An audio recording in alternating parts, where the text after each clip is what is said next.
Hey everybody, I'm Jeff Rubenstein from the PlayStation blog. We're coming up on E3, and what is everybody excited about? Well, we don't have to wait for E3 to talk about Killzone 3. Stephen Terheide all the way in from the Netherlands to talk about Killzone 3. How you doing? Absolutely. Thanks for coming Pretty on. good, yeah. Happy to be here. So, it was about 2 years ago, leading into E3 2008, that we were showing Killzone 2 in a similar state. It was playable. It was incredibly impressive. We were marveling over the reload animations and things like that. Mm-hmm. So, once the game was wrapped, and what did Guerrilla turn their attentions to? Well, we still had the DLC, the downloadable content, to obviously keep the fans occupied, and that's what kept a lot of the team occupied as well. Mm-hmm. But at the same time, we went straight into Killzone 3. Because there was a lot of momentum in the team, where we really liked kind of what we did with Killzone 2. A lot of people liked it. But we felt we could do a lot better at the time, and we said, well, we just really need to kind of get that momentum, keep that momentum, and go straight into Killzone 3. So we basically took it day and date from when Killzone 2 launched. We went straight into Killzone 3. Now, I hear this a lot talking with devs. As soon as the game wraps, they're already thinking about the things that they wanted to get in there and they couldn't do. Absolutely. So, what types of things were you all looking at when Killzone 2 was done, where you thought, okay, we can do even better next time? Well, I think there's always things that you leave on the cutting room floor. So there's a lot of ideas that are being tossed around, a lot of different things that we want to do. We always look back at our previous games, seeing what kind of things really worked and that we wanted to bring on board this time around. But at some point it's pencils down, and everybody's got ideas, but you really have to kind of lock the game down because you have to ship it, because you have to get it into people's hands. So a lot of stuff that you will see in Killzone 3 is stuff that we've been thinking about toying with for a long time. Things like jetpacks, obviously they were in Killzone Liberation already. Yep. And that's something that we felt that would really work well in first person. But in Killzone 3, that's the first time that you'll actually be playing with jetpacks as well. So that's one of the things that we initially took. Obviously, there's a lot of improvements and other things that we want to do as well. When the game is out there, you get a lot of feedback, get a lot of suggestions from our fans on things that we need to improve.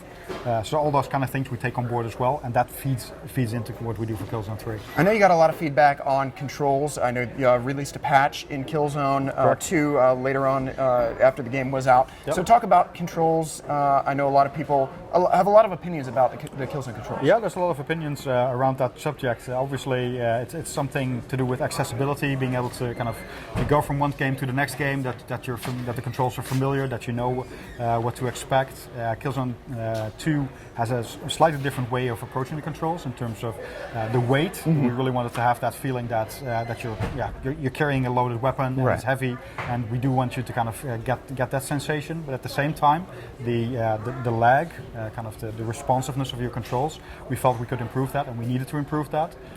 So we remedied most of that in the patch, but we're taking it a lot further for Killzone 3. So it's one of the key areas that we really want to improve on what we did for Killzone 2. One of the unique control aspects I really think worked in Killzone 2 that we hadn't seen ever before was a first-person cover system. Is that coming back in Killzone 3? Any changes to that? Absolutely. The cover system is something that we felt worked quite well.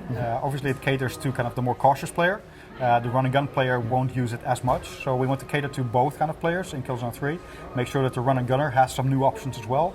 So that's why things like the new brutal melee system is going to be in there, where you can actually get up close to those enemies and take them out, which is really satisfying, and that's going to really please the run and gun kind of guys. But at the same time, we want to improve the lean and peek system as well, so we've made it a lot more snappier.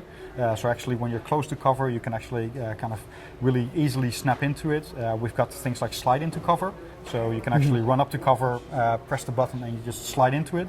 And once you're in cover, you can actually hop over it as well. So it all feels a lot more intuitive, and it's a lot more kind of motion-based. And there's a lot of work ongoing under the hood for the lean and peek system. Now, when Killzone 2 first came out, or even before it came out, and we were 2 years ago looking at it for the first time, everyone was just wowed, just floored by the graphics, the visual fidelity. I know a lot of people get hung up on visuals, and we talked about controls, but visually, what did you do to the engine? Was there anything you could do? I mean, did you reach the roof? Or? That's what you always say as you're near the end of the project. It's kind of, well, we're maxing it out. We're firing on all cylinders, and we really think that we did a good job. But then, kind of, you start looking back at your code and at all the stuff that you've written, and you think, well, actually, we can do more. And there's titles coming out after us that show that a lot more can be done. The guys from Uncharted, the guys from God of War, they did an awesome job in pushing it even further. And of course, there's some little friendly competition going on with kind of, okay, can we step it up again? Can we take it a notch further? So the guys on the engine side, they're really trying to kind of optimize it even further, and they've done a lot of kind of technological advancements to make sure that we can do much bigger environments this time around. So there's a lot more scope and a lot more kind of grandeur to the environments, which for the player obviously means that you've got a lot more routes to take. It's not as corridor based as Killzone 2 was. So it feels a lot more open, while at the same time we're adding a lot more detail into those levels. So in order to do that, we've had to develop some very intelligent streaming systems, which basically means that everything and anything in the game is now streamed. It's all seamless, and you completely get rid of all the loading hiccups, and the levels just are a lot bigger. And that's probably one of the biggest areas of improvement that you'll see on the visual side, just these massive environments with even more detail than you had in Killzone 2. I think you mentioned intelligence. Let's talk about the AI. You frequently were not alone in Killzone 2. Sometimes you were with Rico, among others. Talk about, but I don't know that they necessarily helped as much as they could have. I felt like I was reviving Rico. Let's talk about what you're doing with that, and let's talk about the Rico character, who's proved to be maybe a little divisive. Rico is quite the character. There's a lot of emotion circling around the character. It's on the one hand, it's great to have people respond to a character in such a strong and emotional way. At the same time, it shouldn't be out of frustration. So we do want to make him a more usable buddy. So there's things in there in Killzone 3 where Rico can actually revive you. So there's a buddy revive system in there. You're downed, if he's in the neighborhood, he can actually revive you, as you could do with him. So that's a little bit of kind of reciprocity right there. That it's not just you doing all the heavy lifting, he's actually helping you out. So that's one thing that we're doing. Obviously, we're ironing out a lot of his behavior issues where he's in your line of fire, where he's swearing all of the time. All the swearing will be gone, those kind of things. The colorful language is gone.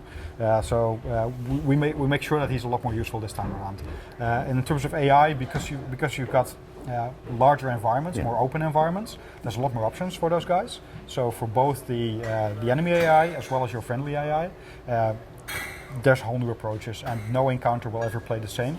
That's already something that you saw in Killzone 2. You could play the same thing over and over again, and it wouldn't feel scripted. It would always feel fresh, and they would do different kind of behavior, sneak up on you if you weren't looking, those kind of things. You'll see that a lot more in Killzone 3, simply because the environments are bigger. So they have more space to play with, and we even take it up into the air with the jetpacks that we've got. We've got jetpack enemies in there, which adds a whole new dimension to the whole gameplay. And some nice death animations with those jetpacks as well. If you're not ready to talk about multiplayer, I understand, but if you could just summarize what would be the major difference if you just pick one thing between Killzone 2 and Killzone 3, just across, what would be the major across the game? Across the entire game. Across the entire game. I think it's variety. It's probably a key word there.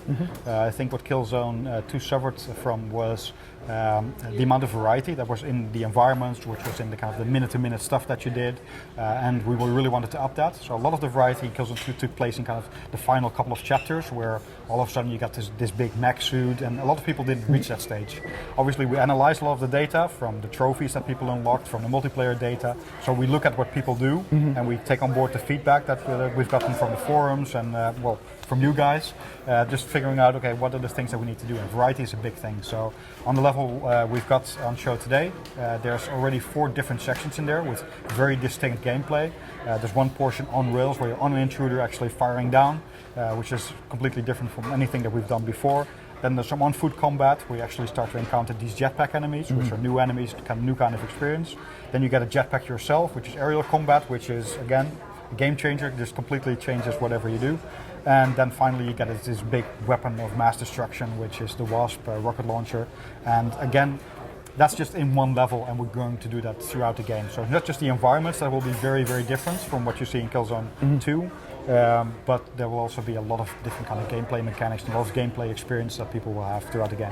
Yeah, and a lot of new weapons that look really cool, and you're going to want to see when more is shown. Now, Stephen, I wouldn't be doing my job if I didn't relay to you fan requests. When I told everyone we're going to be seeing Killzone 3, this is what they wanted to hear. So I know that you probably can't respond to these yet, but we've had requests. MJX says hopefully multiplayer will include a party mode of some sort. Please keep custom soundtracks for multiplayer like in Killzone 2. That was MZ83. A lot of people were talking about co-op. They really want to see co-op, so just that's what they're saying. A special edition. People love the game when they're saying, can I buy more of it? So Yep. people would love to see a special edition for Killzone 3. Fully customizable controls. That was a big request. I know people like to, you're playing a lot of different shooters and they want to keep the same type of controls throughout the games. And and last one, people were asking us acquire some snipers. People who did make it to the end of the multiplayer, to the top of the rank there, they would like to see a prone position. So I know you really can't address any of these right now, but I thought it was important. I can give that to you if you want. Yeah, absolutely. But people, they're really passionate about Killzone, and I'm really passionate about Killzone, and really excited for what I've seen today, and I think you all will be too. So. Yeah, thank you very much. I mean, this kind of stuff, we read a lot of what's out there on the internet. Obviously, we can't trust anything and everything, but we do read a lot of those things, and we really stay in touch with the fan base. So this stuff is greatly appreciated because we take it all on board.